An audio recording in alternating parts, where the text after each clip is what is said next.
Today I'm giving you a South Mountain neighborhood tour in Draper, Utah. If you've considered moving to Draper, there's a good chance you've looked at houses on South Mountain. There's a lot of things that are appealing. I actually lived on South Mountain for 15 years and don't live far from it still today, 20 years in the making. So I'm very familiar with the neighborhood, all the amenities, and more. So stay tuned.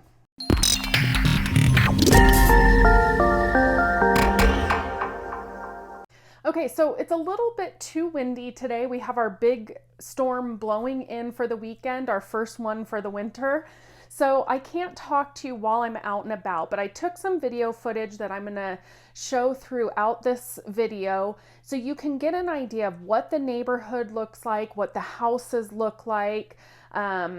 You know, it's beautiful right now up there because of the fall colors being in October. So hopefully you enjoy that. Now, South Mountain's a pretty large mountain in Draper that separates Salt Lake County from Utah County, or Draper from Lehigh, if you're looking at particular cities.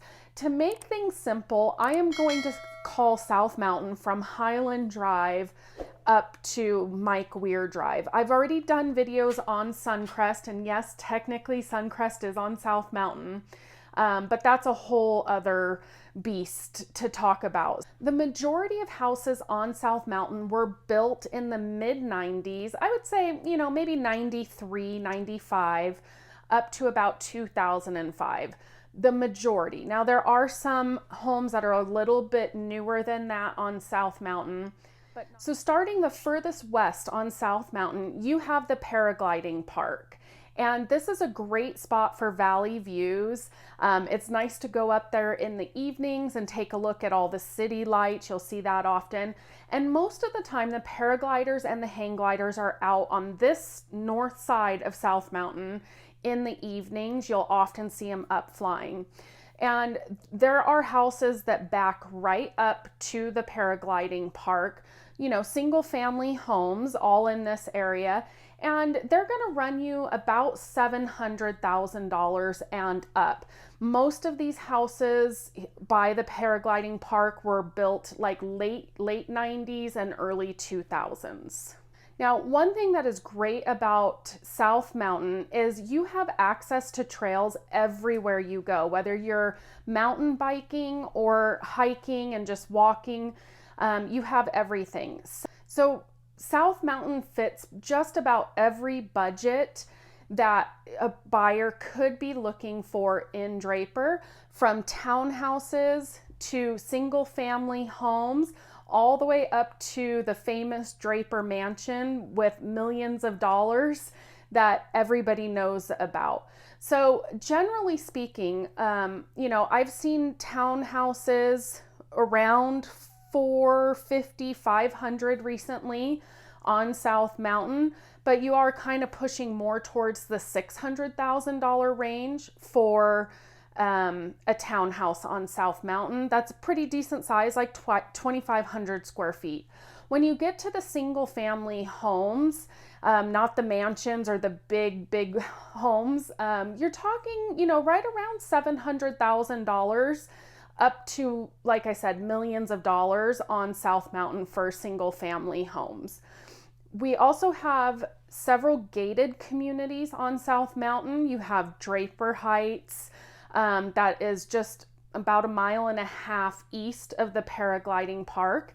And then you have more gated communities as you make your way over to the Corner Canyon area on that east bench of South Mountain.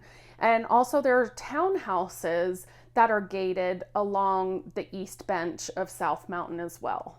Now, South Mountain actually has the Draper Rec Center, the indoor pool, and the outdoor pool that's attached to the rec center. You have the golf course, South Mountain Golf Course, up on South Mountain, right off Mike Weir Drive. And then you have the Draper Amphitheater that's over by the rec center. And they do a lot of concerts and plays and things like that in the summertime. And then throughout South Mountain, you'll see all kinds of different parks and walking trails through neighborhoods. So if you want to get outdoors, this is a great place to do it. So one thing I've been getting asked a lot about is property taxes. To kind of give you an idea, my house that I have up on South Mountain, it was built in 2001 and end of 2001. It's about 3,400 square feet, and I am a lucky one that has just about a third of an acre. And my property taxes for 2023 are going to be $3,400 for the year on that property. If schools is something that you're concerned about or very interested in, South Mountain is part of the Corner Canyon boundaries. So kids attend Corner Canyon High School, they go to Draper Park Middle School boundaries, and then they could have various elementary schools.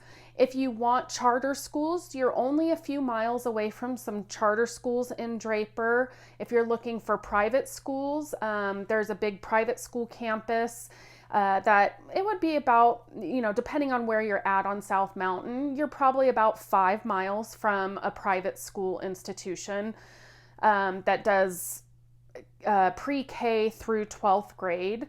And the drawback to living on South Mountain is you are a little bit further away from the amenities. So, it may take you 5 to 10 minutes to get to a grocery store or a pharmacy. Right on Highland, there are gas stations, so you could go to a gas station pretty conveniently. But the benefit, the one thing I always loved about living on South Mountain, if you watched my inversion video last year, I actually took that video from South Mountain. And when you live on South Mountain, you're kind of right at that bench. And so you feel like you're getting out of the inversion. Now, if the inversion is really bad, you're probably still stuck in it. But if it's not too bad, you kind of feel like you're looking down at the inversion in the valley and getting out of it without having to go all the way up to Suncrest.